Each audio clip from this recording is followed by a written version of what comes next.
2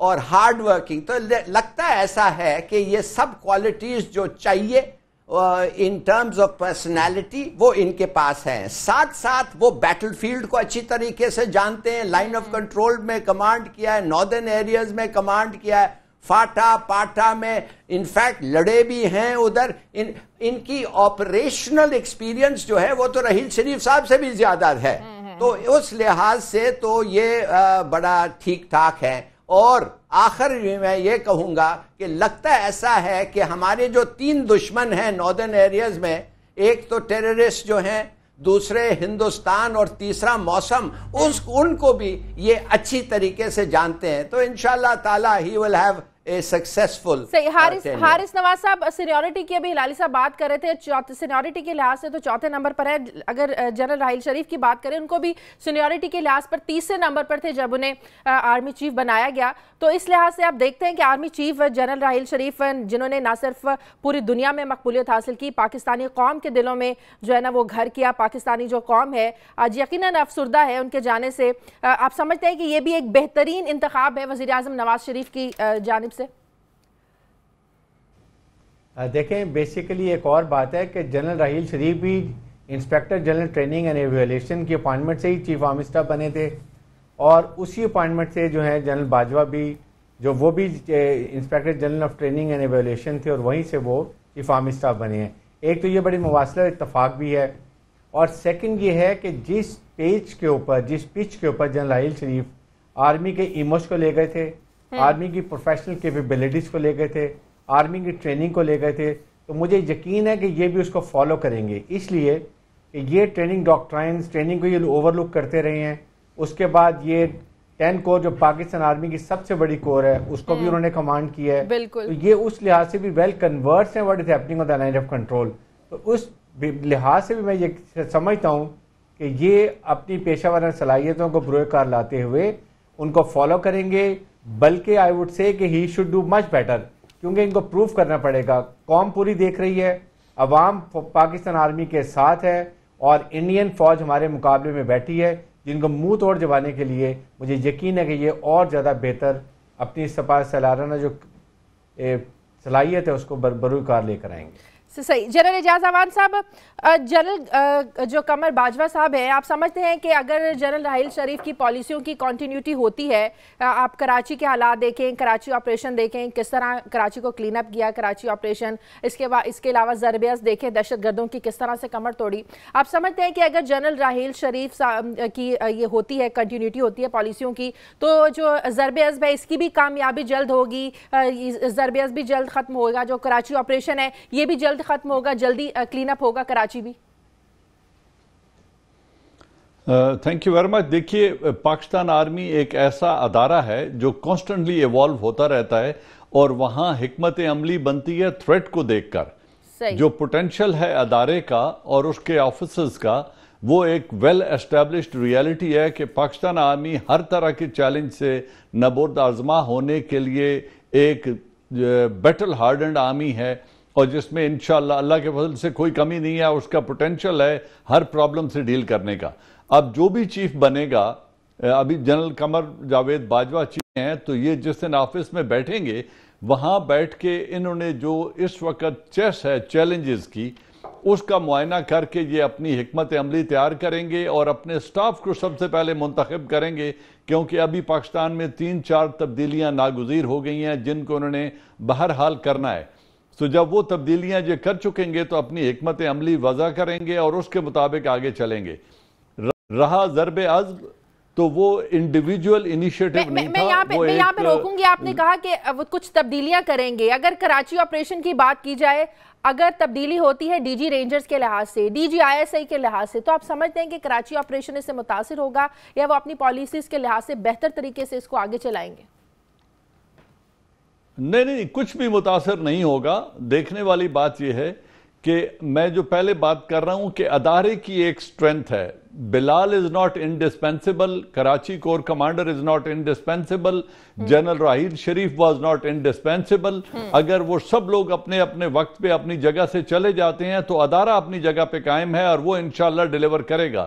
جو تبدیلیوں کی میں بات کر رہا ہوں, کیونکہ سی جی ایس جیسے ہلالی صاحب کہہ رہے تھے کہ سی جی ایس ایک پیوٹ ہوتا ہے اور وہ پیوٹ پوری جو آرمی کا جو پرنسپل سٹاف آفیسرز ہیں ان کو کنٹرول کر کے آپشنز پاکستان آرمی چیف کو پٹ اپ کرتے ہیں کہ یہ پلان ہے، یہ پروپوزلز ہیں، ان میں سے آپ بتائیں کیسے آگے چلنا ہے. تو آرمی چیف ان کا انتخاب کرتا ہے. اب وہ چونکہ پروموٹ ہو کر chairman joint chief of staff committee لگ گئے ہیں، ان کی جگہ خالی ہو گئی ہے، وہاں ایک سی جی ایس نے آنا ہے. اور وہ سی جی ایس وہ ہوگا جو یقیناً کور کمانڈ کر چکا ہے اور ایکسپیرینس آدمی ہے. سو وہاں سے ایک کور خالی ہوگی. جنرل جاوید رمدے جو کہ ابھی سپر سیڈ ہو گئے ہیں، وہ شاید منڈے سے وہ اپنے آفس میں نہیں آئیں گے جیسے ٹریڈیشن ہے پاکستان آرمی کی، لیکن ان کے کورس میٹ ہیں، اگر وہ آتے بھی رہیں تو it is his personal decision. لیکن اس کور میں بھی نئے کور کمانڈر آئیں گے. تو یہ میں کہہ رہا ہوں اسی طرح کچھ کور کمانڈرز اپنا ٹینیور پورا کر چکے ہیں. تو اوور آل ایک شفل ہے جو کمانڈ سٹرکچر میں ہوگا اور سٹاف میں ہوگا. اس سے پتہ چلے گا کہ یہ آگے کس طریقے سے جانا چاہتے ہیں. مجھے بریک لینی ہے سر، مجھے بریک لینی ہے جنرل صاحب، بریک لینی ہے. بریک کے بعد تو بات کریں گے کہ جنرل قمر آرمی کی سب سے بڑی 10ویں کور کو کمانڈ کر چکے ہیں.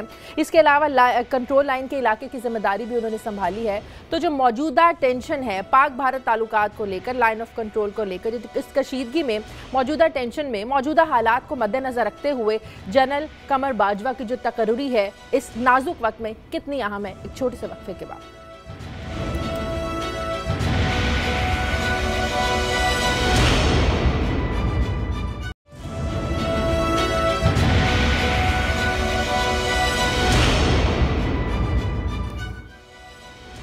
بریک کے بعد خوش آمدید. سینیٹر جنرل عبدالقیوم صاحب ہمارے ساتھ لائن پر موجود ہے. بہت شکریہ جنرل صاحب. ہم بات کر رہے ہیں کہ جنرل قمر باجوہ کا کشمیر کے محاذ پر کمانڈ کا وسیع تجربہ ہے، کنٹرول لائن کے علاقے کی ذمہ داری سنبھالی ہے انہوں نے.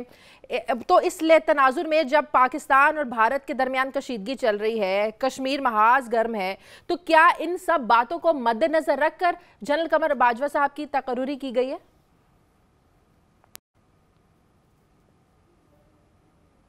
یہ کوشچن کس سے کیا؟ جنرل صاحب آپ سے کیا ہے، قیوم صاحب آپ کو کیا ہے، آپ کو انٹروڈیوس کروایا میں نے. جی میں نے شروع سے بات سنی نہیں کی. اچھا میں یہ کہنا چاہتا ہوں کہ دیکھیں یہ ایک بات صرف نہیں ہوتی اس کا کرائیٹیریا کہ لائن آف کنٹرول پہ وہ رہے ہیں یا نہیں رہے. مسئلہ یہ ہے کہ مشکل ترین حالات سے پاکستان گزرا ہے. اس میں جنرل رحیل شریف نے ایک سٹینڈرڈ سیٹ کیا ہے جو کہ قابل فخر تھا. ابھی اس کو پورا کرنے کے لیے ایک تو باجوہ صاحب کے اندر فل اہلیت ہے کہ وہ by the grace of Allah اس ٹیررزم کے خلاف جو موومنٹ ہے اس کو آگے چلائیں، اور باقی جو کام رحیل شریف جس دیانتداری اور جس آنیسٹی کے ساتھ اور جس پروفیشنلزم اور جس جرت کے ساتھ چل رہے تھے اس کو انہیں چلانا ہے. لیکن مور دین دیٹ باجوہ صاحب کی اسٹرینتھ جو ہے وہ پاکستان آرمی کا انسٹیٹیوشن ہے جو کہ مکمل طور کے اوپر ان کو فلی نیچے کور کمانڈرز ہیں، ڈو کمانڈرز ہیں، بریگیڈ کمانڈرز ہیں، ادارے ہیں، وہ سارے بائی دی گریس آف اللہ بہت اچھے ہیں. تو اس لیے ابھی باجوہ صاحب کی جو پرائیورٹی میں ہے وہ ملیٹنسی ہے اپنی جگہ، دوسرا ایسٹرن بارڈر کے اوپر یہ ہے. But more than that is also militancy کے لیے ضرب عضب کے پریشر سے جو لوگ بھاگ کے افغانستان چلے گئے تھے وہ ابھی تک قابو نہیں آئے، اور بارڈر بھی پوری طور کے اوپر مینیج نہیں ہے. تو یہ ایک بہت بڑا چیلنج ہوگا. ایک تو فاٹا کے اندر لوگوں کی جو ٹیمپریریلی ڈسپلیسڈ ہیں ان کی ری ایبلیٹیشن، سیکنڈ بارڈر مینجمنٹ، تھرڈ ان لوگوں کو چیک کرنا جو ابھی اندر آ کے وارداتیں کریں گے. And in addition to that میں ہمیشہ یہ کہتا ہوں بیسڈ آن مائی ایکسپیرینس کہ ساتھ بڑا چیلنج یہ بھی ہے کہ افواج پاکستان کو پروفیشنلی بہت زیادہ اپ گریڈ کرنے کے لیے، ٹرین کرنے کے لیے، ایکوپ کرنے کے لیے، کیونکہ ماڈرن آرمیز بہت تیزی سے آگے جا رہی ہیں. ڈیجیٹلائزڈ بیٹل فیلڈ کے اندر بہت سی انوویشنز اور نئی نئی چیزیں آ رہی ہیں، ان کو اپڈیٹ. یہ سائبر وارفیئر کا مسئلہ ہے. جنرل صاحب جنرل راحیل شریف کی کامیاب پالیسیوں کو دیکھتے ہوئے جو ایک انہوں نے کرائیٹیریا، ایک پیرامیٹر سیٹ کیا ہے کامیابیوں کا، ضرب عضب کو دیکھ لیں، کراچی آپریشن کو دیکھ لیں، دہشت گردوں کو کا جس طرح سے انہوں نے صفایا کیا، آپ سمجھتے ہیں کہ جنرل راحیل شریف کی جو پالیسیز ہیں ان کی کنٹینیوٹی ہونی چاہیے، ان کو آگے لے کر چلنا چاہیے؟ دیکھیں اس کے اندر کوئی چوائس ہی نہیں ہے.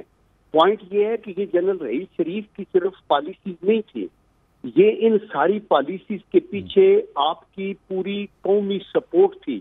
آپ کو یاد ہوگا کہ ضرب عضب لانچ ہوا تو APCs ہوئی, آپ کا نیشنل ایکشن پلان بنا, آلتو اس کے اندر روئے رواں آرم فورسز جنرل رئیس شریف تھے, لیکن اس نیشنل ایکشن پلان میں ہر پولیٹیکل پارٹی نے بھی سپورٹ کیا.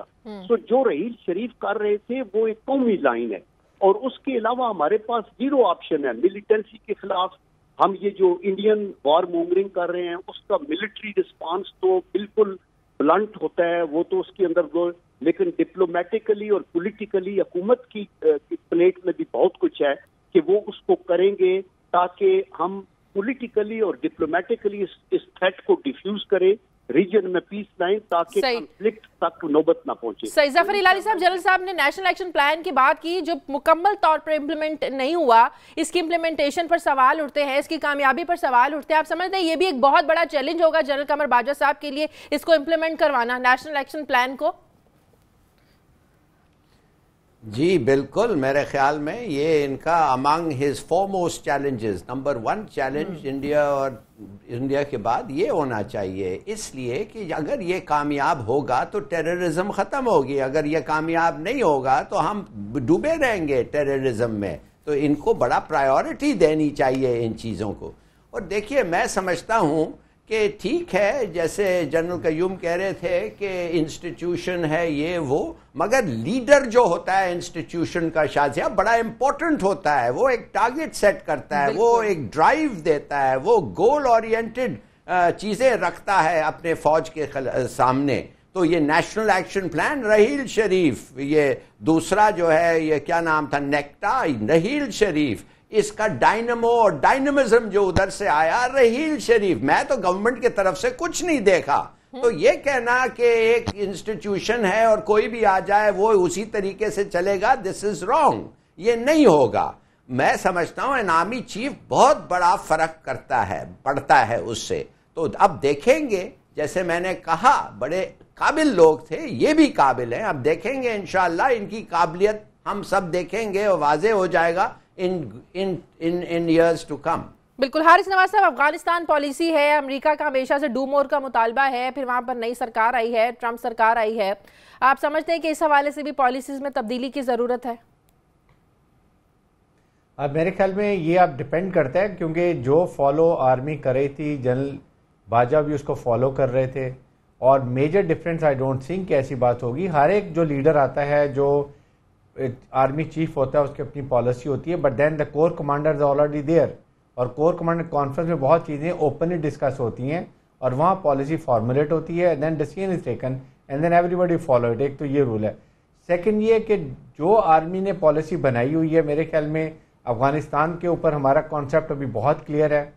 ٹیررزم کے بھی وی آر ویری کلیئر. ہمارا جو نیریٹو ہے اس وقت وہ ہے ٹیررزم کو ختم کرنا اور تہا پسندی کو ختم کرنا, اور نیا ایک ابھی جو پرابلم آ گئی وہ لائن آف کنٹرول پر آ گئی ہے. تو جنرل باجوہ کو یہ ساری چیزوں کو ابھی سمجھنا بھی جلدی ہوگا اور کوئی ڈیسیژن میکنگ کرنی ہوگی, اور یہ ایک بہت بڑا چیلنج ہے ان کے لیے. اور ساتھ ہی ساتھ جو امریکہ کا اس وقت نیکسس بن رہا ہے انڈیا کے ساتھ, اس کو ہمیں دیکھنا ہے, اور سی پیک منصوبہ, کیونکہ ہمیں ایک ایڈوانٹیج یہ ہے کہ یہ ناردرن ایریاز میں فورس کمانڈر بھی رہے ہیں اور 10 کور میں کور کمانڈر بھی رہے ہیں جو اس ایریا کو لک آفٹر کرتے ہیں. کیونکہ میں اپریہینڈ یہ کرتا ہوں کہ جس طریقے سے لائن آف کنٹرول پر اس وقت انڈیا ایسکلیٹ کر رہا ہے, یہ آہستہ اس کو ہو سکتا ہے کہ کہیں گلگت بلتستان کی طرف نہ لے کے جائے, کیونکہ سی پیک منصوبہ کاشگر سے نکلتا ہے تو خنجراب سے ہوتا ہوا سلک روٹ سے آتا ہے جو کہ گلگت بلتستان کا ایریا ہے.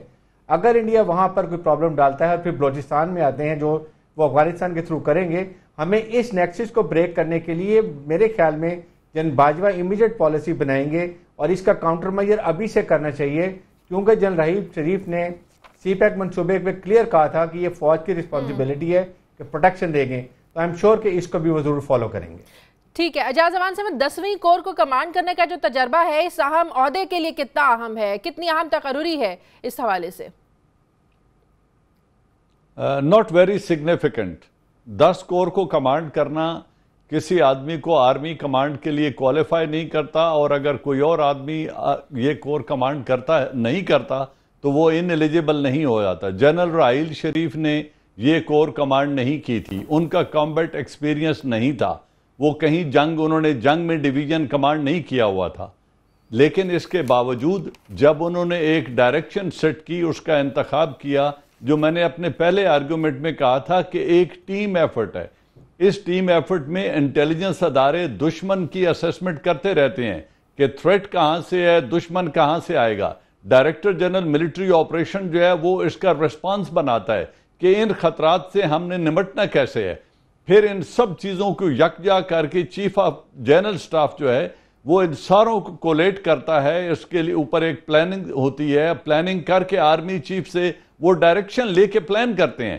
تو جو بات ہلالی صاحب نے کی، ایک ڈائنامزم ہوتا ہے پرسنالٹی میں، جس کو دیکھتے ہی لوگوں میں ایک کانفیڈنس ابھرتا ہے، وہ بولتا ہے تو لوگوں کے اندر خون کھول اٹھتا ہے، وہ ایک جو پرسنالٹی ہوتی ہے نا، پرسنل آورا جو ہوتا ہے جیسے، بالکل، تو وہ جب پرسنالٹی سامنے آئے تو پھر پوری آرمی متحرک ہو جاتی ہے۔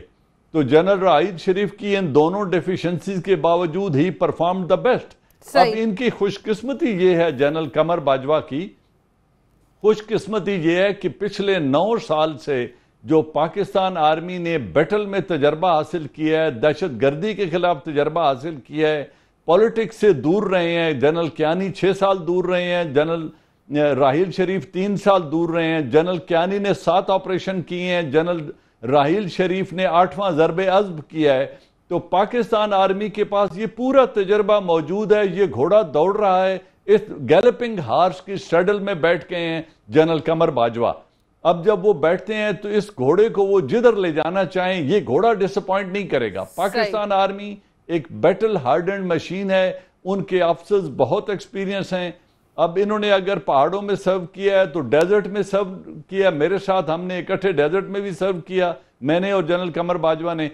پھر ہر ایریے کا تجربہ، جو 38 ایئرز کی سروس ہوتی ہے، یہ تقریباً آرمی کو ہر ایک جنرل کو اتنا تجربہ دے چکی ہوتی ہے، مجھے ایک بریک لینی ہے، بریک کے بعد اور ان کی ٹیم اتنی تجربہ ہوتی ہے کہ وہاں پہ فرق نہیں پڑتا۔ صحیح، بریک کے بعد جب آئیں گے تو بات کریں گے سول ملٹری جو ریلیشنز ہیں، یہ ایک حساس ٹاپک ہے، سینسٹیو ٹاپک ہے۔ سول ملٹری ریلیشنز میں توازن رکھنا یہ کتنا بڑا چیلنج ہوگا جنرل قمر باجوہ کے لیے؟ ایک چھوٹے سے وقفے کے بعد۔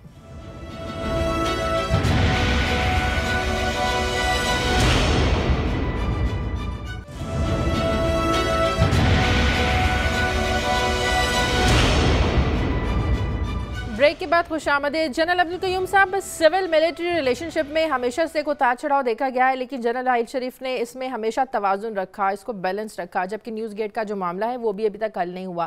آپ نہیں سمجھتے کہ سول حکومت کی بھی بہت زیادہ ذمہ داری بنتی ہے کہ ایسے معاملات کو جلد از جلد حل کیا جائے تاکہ سول ملٹری جو ریلیشنز ہیں ان میں بگاڑ نہ ہو؟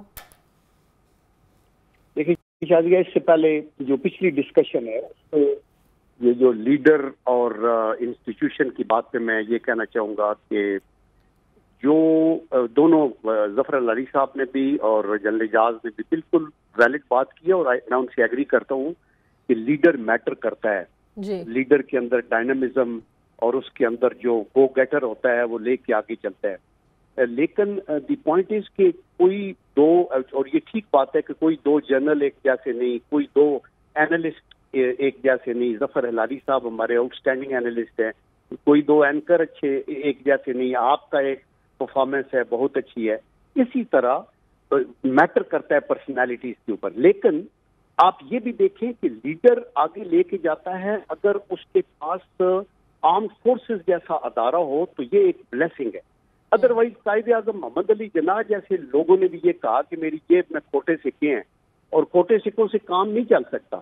لیکن یہ جو ہمارا لیڈر 6 لاکھ کی فوج سے نتر کے پیرامڈ کے ہیڈ کے اوپر ایک بندہ آتا ہے تو by the grace of Allah اس میں بڑی کوالٹیز ہوتی ہیں، اور اس کے ساتھ لیکن وہ خود اپنے طور پہ کچھ نہیں کرتا، وہ ایک جرأت دیتا ہے، وہ ایک گائیڈنس دیتا ہے، اور اس لحاظ سے وہ بھی امپارٹنٹ ہے۔ لیکن ادارے کی اہمیت کو ہم کبھی بھی انڈرمائن نہیں کر سکتے۔ وہ ڈیلیور اس لیے کر سکتا ہے کہ لوگ اس کے حکم پہ لب بیک کہتے ہیں اور وہ ڈیلیور کرتے ہیں۔ سول ملٹری ریلیشن سے دیکھیں، سول ملٹری ریلیشنز کا آف کورس جتنی افواج پاکستان کا ادارہ ذمہ دار ہے، اتنا ہی اگر اس سے زیادہ نہیں تو سول کی حکومت بھی ذمہ دار ہوتی ہے۔ میں 3 سال ملٹری سیکرٹری رہا، ظفر العلی صاحب میرے ساتھ ادھر ایڈیشنل سیکرٹری ہوتے تھے اس وقت فارن آفس کے، اور ہم دونوں دیکھتے تھے کہ بہت سی چیزیں ایسی ہوتی ہیں جو دونوں طرف سے کنٹرول کرنا بڑا ضروری ہوتا ہے. تو آئی ایم شیور کہ رحیل شریف صاحب نے جس خوبصورتی سے اور اچھے انداز سے اس کو ہینڈل کیا, اور بہت سے لوگوں نے بہت سی بیٹ دینے کی کوشش کی, بڑے دانے بھی پھینکے گئے, بڑا انسائٹ بھی کیا گیا. لیکن اب سول حکومت کی بھی تو ذمہ داری ہے نا اس مسئلے کو جلدی سے حل کرے, نیوز گیٹ مسئلے کو. دیکھیں سول حکومت اگر کسی طریقے سے حل نہیں کرتی کسی چیز کو, تو جو سول کے ادارے ہیں ان کو اس کو ٹیک آف کرنا ہے نا, ان کو عدلیہ کو ٹیک آف کرنا ہے, ان کو پارلیمنٹ ان کے پیچھے لگے گی. آرمی کا کام پروفیشنل اپنے دائرے کے اندر رہ کے وہ اپنے کام کر رہے ہیں. ہاں اگر ہماری نیشنل سیکیورٹی کے اوپر کس چیز کا رفع ہو تو چیف آف آرمی اسٹاف اگر جا کے پرائم منسٹر کے ساتھ سامنے بیٹھ کے کھری بات نہیں کرتا تو he is not doing his duty, because آپ اندر بیٹھ کے ہر چیز کہہ سکتے ہیں کہ آپ کے خیال میں یہ آپ کی اپریہنشنز ہیں, یہ ایسے ہوگا تو اس کا یہ اثر ہوگا, لیکن اپنے اپنے دائرے کے اندر آپ نہ حکومت جو ہے وہ فوج کے معاملات میں مداخلت کر سکتی ہے کہ ہماری مرضی کا کور کمانڈر لگائیں, ہماری مرضی کا یہ کریں, نہ فوج کا ادارہ حکومت کو یہ بتا سکتا ہے کہ آپ کے جو سول کے گورننس کے کام ہیں اس میں کیسے آپ کو کرنا ہے. ان کی پروفیشنلزم کی مثال, ہلالی صاحب آپ پروفیشنلزم کی بات کر رہے ہیں, ہلالی صاحب جنرل قمر باجوہ کی پروفیشنلزم کی مثال اس طرح دی جا سکتی ہے, انہیں پروفیشنل سولجر کہا جاتا ہے.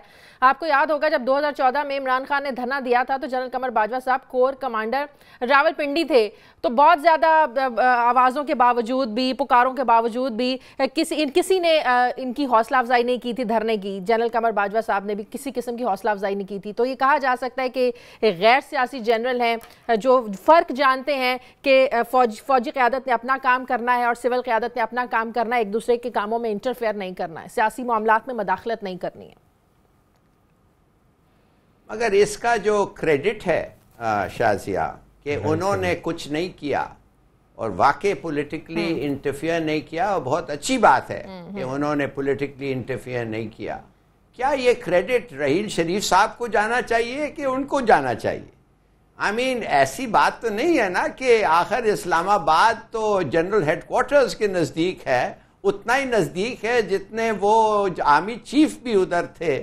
تو انہوں نے ڈیسائیڈ کیا کہ اس میں ہم انٹروین نہیں کریں گے, اور بلکہ انہوں نے کوشش کی آرمی چیف نے کہ اس معاملے کو without any overt intervention settle ہو, مانے کہ یہ دونوں طرف سے, جیسے لوگ کہتے ہیں کہ عمران خان کو بلا کے کچھ کہا تھا یہ وہ, تو انہوں نے اپنے گڈ آفیسز استعمال کیا to bring the situation to normal. بڑی اچھی بات ہے یہ. تو اس نے ہمیں بتا دیا کہ Raheel Sharif was not a political general, وہ نہیں انٹرسٹڈ تھے کہ اس طریقے he should come to power. میرے خیال میں اگر آپ کریڈٹ باجوہ صاحب کو دینا چاہتے ہیں, کچھ کریڈٹ شاید ضرور ان کو بھی جانا چاہیے, اس لیے کہ he was the corps commander, اور پتہ نہیں ان کا کیا مشورہ تھا.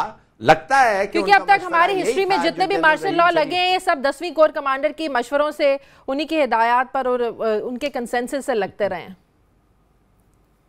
نو ویسے Shazia you have a remarkable control of military history. اگر آپ یہ کہہ رہی ہیں میں مان جاؤں گا, آپ کے سورسز اچھے ہوں گے, مگر I would like to study that but closely. میرے خیال میں زیادہ تر جو آرمی چیفز ہیں ان کے اپنا پولیٹیکل ایجنڈا ہوتا تھا, اور بیچارہ 10 کور کا جو کمانڈر تھا اس کو آرڈر ملتے تھے, یا 111 بریگیڈ کو کہا جاتا تھا نکلو اور ٹیک اوور. مگر اگر آپ سمجھتی ہیں ان کا بھی کچھ ہاتھ ہے, why not, you may be right. اچھا ایک آخری سوال آصف زرداری صاحب کی واپسی کے متعلق کہا جا رہا ہے. اعجاز اوان صاحب میں آپ سے بھی ایک سیاسی سوال یہ کر لوں. آصف زرداری صاحب نے اپنی واپسی کا اعلان کیا, آپ سمجھتے ہیں کہ وہ انتظار کر رہے تھے جنرل رحیل شریف کی ریٹائرمنٹ کا اور پھر انہوں نے بعد میں اعلان کیا کہ وطن واپس آئیں اور سیاسی معاملات کو دیکھیں آ کر؟ جو آپ کی اپریہنشن ہے وہ بالکل بے جا نہیں ہے. مجھے بھی ایسا ہی لگتا ہے کہ جب وہ اینٹ سے اینٹ بجانے کی دھمکی دے کے پھر کچھ دنوں بعد چلے گئے تھے, وہ بھی شاید 29 نومبر کا انتظار کر رہے تھے, اس لیے ان کا اس کو آپ ڈی لنک نہیں کر سکتے. مجھے بالکل آپ کے ساتھ اتفاق ہے. رہی آپ کی پہلی بات کور کمانڈرز والی, تو دیکھیں پاکستان آرمی نے ہمیشہ پولیٹیکل سسٹم کو سپورٹ کیا ہے. پچھلے 9 سال سے تو ہم دیکھ رہے ہیں کسی قسم کی کوئی ڈسٹربنس نہیں ہوئی تمام تر پرووکیشن کے باوجود. اور جنرل پرویز مشرف کے دنوں میں بھی میں آرمی میں ہی تھا, ہم نے اس وقت